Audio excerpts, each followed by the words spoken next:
Hello, Dr. Williams. How you doing? This is Adrian. We were emailing back and forth over the weekend regarding AI and education, and I think I sent you one last night. I know I sent you one last night.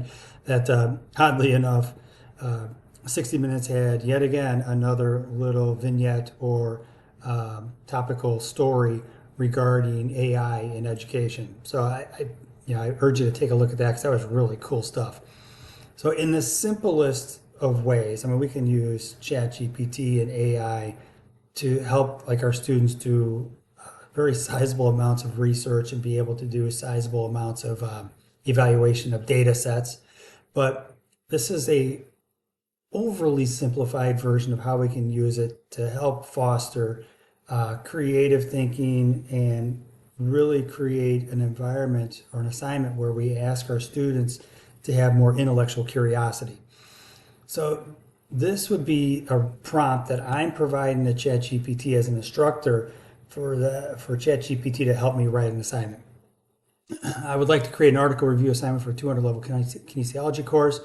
Um, I want the students to first ask ChatGPT to find them an article on the correlation between anthropometric measurements in humans and supine bench press. And this is a topic that I'm very familiar with.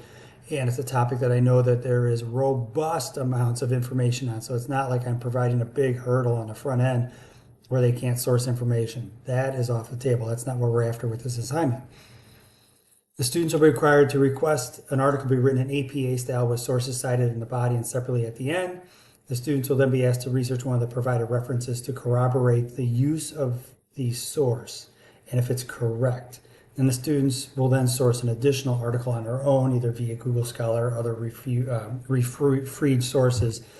And they're going to use this to help either refute or support the research presented by ChatGPT.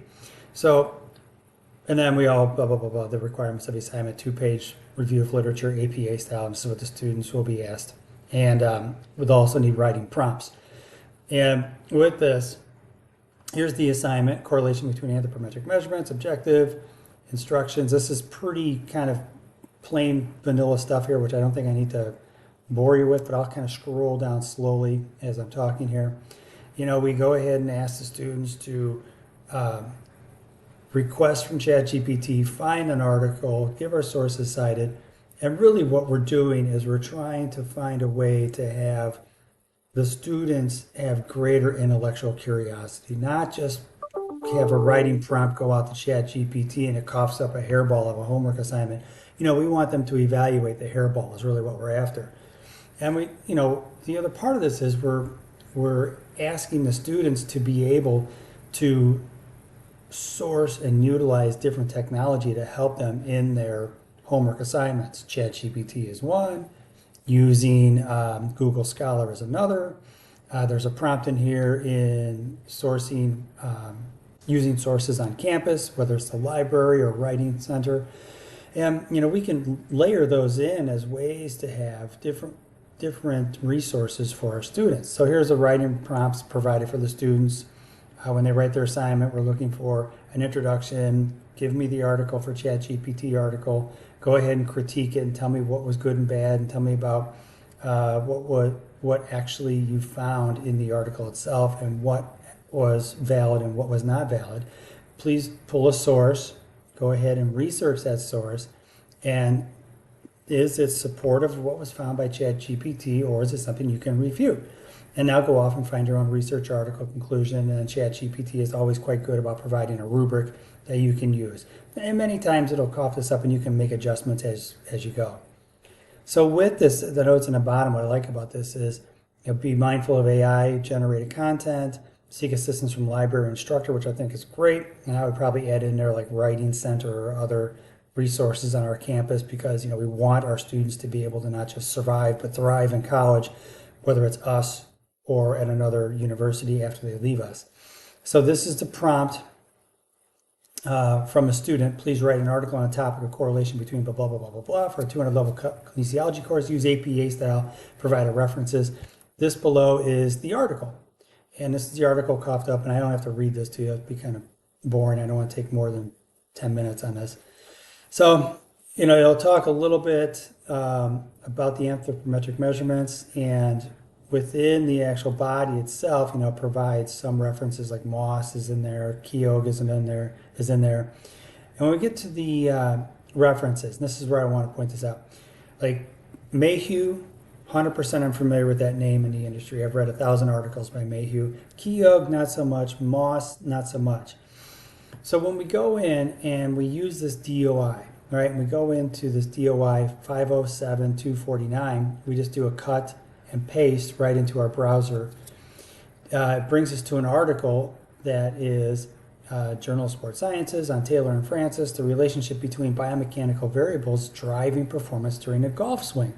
So right there are students with just one step into the intellectual curiosity process have found something to refute in this article. They have found that there's an inconsistency in the references. And, in our parlance, if the student actually wrote this assignment, this would be plagiarism.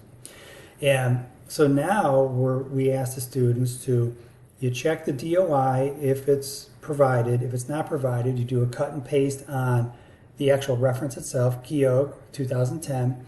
And if you go into that and you go Keogh 2010 in Google Scholar, I'll go back one screen, Keogh 2010 in Google Scholar, what comes up is anthropometric dimensions of male powerlifters of varying body mass. You open this article and it's correct.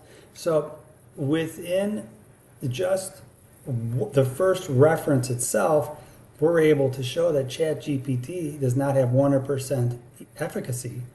And there's some inconsistencies. And right there, we've already created a writing prompt for the students. So here is a great example of how wonderful ChatGPT is. It does make mistakes, and we can utilize those mistakes to create second order or maybe even third order assignments and help foster intellectual curiosity.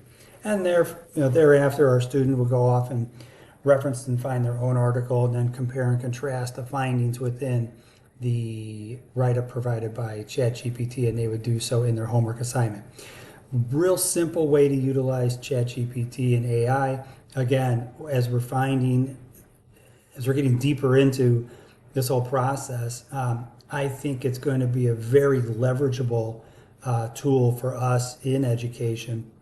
And if you watch that 60 Minutes article, you can kind of see what's going on in terms of the interface is also changing. It's not just a person behind a computer screen, but it's through video and voice. And it's really impressive how this is actually changing and evolving. And it's going hyperbolic. There's no doubt when we're going to see a pretty steep curve on this as this evolves. So to that end, I just wanted to get this to you so you can have a quick overview. I didn't want to take more than 10 minutes, and I think I did a good job there. Please feel free to email with questions, give me a call with questions, but hope this provides perspective of like a real basic way we could use ChatGPT just in the idea of research and fostering some creative thinking, some critical thinking, and some intellectual curiosity in our students. Thank you so much. Bye.